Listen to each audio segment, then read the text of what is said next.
त्यावेळेला त्या दिव्यातली वात ही दोन वातींनी युक्त असावी, दोन वातींनी जोडलेली असावी, म्हणजे जीव शिव ऐक्य तिथं घडत असतं. पण ज्या वेळेला कुटुंबातल्या एखाद्या सदस्याच्या जाण्यानंतर घरामध्ये जे दीप जो लावला जातो, जो 13 दिवस तेव्हा ठेवला जातो, त्या दिव्यातली वात मात्र ही एक असते, फक्त एक. का बरं? कारण जीव निघून गेला पण शिवाचं अस्तित्व तिथे आहे. म्हणून त्या मृतात्म्याची, त्या जो जीवात्मा आहे, त्या व्यक्तीचा जो आत्मा आहे, तो त्या ज्योतीमध्ये काय झालेला असतो, विलीन झालेला असतो. म्हणून आपण जे काही नैवेद्य दाखवत असतो, जे काही त्यांना अर्पण करायचं हे 13 दिवसात, हे त्या दिव्यासमोर केलं जातं. बरोबर? त्याचं कारण हे, कारण त्यांचं अस्तित्व तिथं आहे आणि तिथं थांबून ते संपूर्ण कुटुंबातला व्यवहार पाहत असतात. आणि मग ज्या वेळेला आपण एखाद्या व्यक्ती गेल्यानंतर 13 दिवस हरिनाम, भजन अशा पद्धतीची साधना घरामध्ये केली किंवा आवारामध्ये केली, तर त्याच्यातून जे पुण्य संपादन होतं, पुण्य निर्माण होतं, ते त्या व्यक्तीला आपल्या मृत्यूनंतरच्या प्रवासामध्ये कामी येत असतं. असं म्हणतात, या मृत्यू लोकापासून त्या यमलोकापर्यंत जाईपर्यंतचा जो मधला अंतराचा जो प्रवास आहे किंवा त्या प्रवासाचं जे अंतर आहे, हे 21 योजनांचं आहे, 21 योजना दूर आहे. आणि इथं जात असताना आपल्याला तांब्याच्या पत्र्यावरून चालायचं, अतिशय तप्त असणारा हा पत्रा, पण आपल्या पायामध्ये चपला नाही. म्हणजे मृत्यूनंतरचं सांगतोय बरं का, मृत्यूनंतर आपला प्रवास अशा पद्धतीचा आहे. आणि प्रवास करत करत पुढे जात असताना शेवटच्या टप्प्यावरती ज्या वेळेला जातो, त्यावेळेला एक वैतरणा नावाची नदी आपल्याला आडवी येते आणि या वैतरणा नदीला पार करून आपल्याला पुढे जायचं. पण ही नदी पार करणं एवढी सोपी नाही. म्हणजे ती काही आपली उल्हास नदी नाही, पाषाणची नदी नाही, तर ही नदी रक्त, पू अशा किड्या मुंग्यांनी भरलेली नदी. आणि अशी नदी आपल्याला पार करायची आणि मग आपल्याला त्या यमलोकाचं दर्शन घडणार आहे. आणि असं म्हणतात, म्हणजे शास्त्रानं असं सांगितलंय, गरुड पुराणानं असं सांगितलंय, ज्या व्यक्तीनं आपल्या जीवनात पुण्य कर्म केलेलं आहे, ज्या व्यक्तीनं आपल्या जीवनात गोदानासारखं एक विशेष महत्वाचं दान केलेलं आहे, त्या व्यक्तीकरता ती वैतरणा नदी पार करण्यासाठी एक गोमाता तिथे येते. आणि ही गोमाता त्या जीवात्म्याला अलीकडच्या तीरावरून पलीकडच्या तीरावरती घेऊन जाते. हा प्रवास सगळा मृत्यूनंतरचा आहे बरं का. 29 प्रकारचे नरक गरुड पुराणानं सांगितलेले. आपण जशी जशी कर्म केलेली असतील, आपल्या हातून ज्या पद्धतीचं पाप घडलेलं असेल, त्या पद्धतीची शिक्षा या 29 प्रकारच्या नरकात आपल्याला भोगावी लागते. मी हे सगळं सांगतोय त्याचं कारण आहे, याचा आपल्याला पूर्वीचा अनुभव आहे. बरोबर ना? म्हणून तर आपण मृत्यूला घाबरतोय.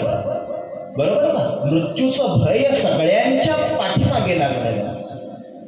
म्हणजे सहज मी अनेक वेळेला एक उदाहरण सांगत असतो की भरल्या घरात एखादं लहान मुलगा, लहान लेकरू जर बोलायला लागलं ना, मर जा, मर तिकडं, असे शब्द जर त्याच्या मुखातून, त्याच्या तोंडातून यायला लागले, तर घरातून करत्या सवरत्या ज्येष्ठ माता भगिनी बाहेर येतात आणि ते त्याच्या तोंडावरती हात ठेवतात, त्याला सांगतात असे शब्द उच्चारू नको. का? मृत्यूचं भय आपल्या पाठीमागे आहे. आपण त्या मृत्यूला एवढं घाबरतोय की आगा मरहा बोलूही न साहती आणि मेल्यावरही रडते. मौली महावैष्णव त्यानुसारांनी त्याचं वर्णन केलंय की मृत्यू हा शब्द सुद्धा आपल्याला सहन होत नाही, एवढं त्या मृत्यूचं भय आपल्या पाठीमागे. का बरं त्याचं भय पाठीमागे आहे? त्याचं कारण मृत्यूनंतर काय भोगायचंय हे आपण पूर्वजन्मात पाहिलेलं आहे आणि आपल्या मनाला या वेदना माहिती आहेत. कारण मन हे जीवात्म्याच्या बरोबरच असतं. त्यानं कितीही जन्म घेतले, कितीही देह, नवीन देह प्राप्त केले, तरी मन हे त्याच्या बरोबरच असतं. म्हणून त्या मनावरती ते संस्कार झालेले, त्याला ते आठवतंय, अरे आपण हे असं पाप केलं तर ते पाप आपल्याला भोगावं लागेल, आपण जर असं कर्म केलं तर ते कर्म आपल्याला भोगावं लागेल. आणि म्हणून या मृत्यूचं भय आपल्या पाठीमागे. आपण 2 मिनिटं सहज जर डोळे बंद केले ना, 2 मिनिटं, तर आपण दिवसभर किंवा त्या यापूर्वी केलेल्या सगळ्या चुकीच्या कर्माचा पाढा त्या डोळ्यासमोर वाचला जातो. 2 मिनिटं डोळे बंद केले तर आपल्या डोळ्यासमोर आपण केलेली चुकीची कर्म दिसायला लागतात. ही जर मृत्यूची अखंड शय्या आहे, त्यावेळेला डोळे बंद केल्यानंतर काय काय दिसत असेल याचा विचार आपण केला पाहिजे. आणि म्हणून मृत्यूचं भय आपल्या पाठीमागे. म्हणून हा मृत्यू आपल्याला घडवायचा आहे. मृत्यूचं दुःख फक्त आपल्यापुरतीच मर्यादित आहे. आपण गेल्यानंतर दुःख होईल, कुटुंबाला होईल, फार थोडे दिवस दुःख करतील, बरोबर ना. अनेक वेळेला आपण 12व्याच्या उत्तर रात्रीच्या कार्यक्रमांमध्ये लोक अभंग म्हणतात. आपण गायक मंडळी, भजनी मंडळी अभंग म्हणतो. म्हणजे आपली जी पाठीमागं राहिलेली मंडळी आहेत ही फार थोडे दिवस आपलं दुःख धरते, पण त्यानंतर आपली सोडवणूक फक्त आपल्यालाच करायची. म्हणून माऊलींचं म्हणणं आहे, आपुली आपण करा सोडवण, संसार बंधन तोडावे. आपली सोडवण आपल्याला करायची. आपल्याला सोडवण्याकरता आपली पत्नी, आपली मुलं किंवा आपले आई वडील सुद्धा येणार नाही, कोणीही येणार नाही. पण आपण केलेले चांगले कर्म, आपण जीवनात कमावलेले पुण्याची शिदोरे फक्त आपल्या बरोबर येऊ शकते. आणि म्हणून आपल्याला आपला मृत्यू घडवायचा आहे. कारण मृत्यू हा अलिखित आहे आणि मृत्यू आपल्याला स्वीकारावाच लागणार आहे, बरोबर ना.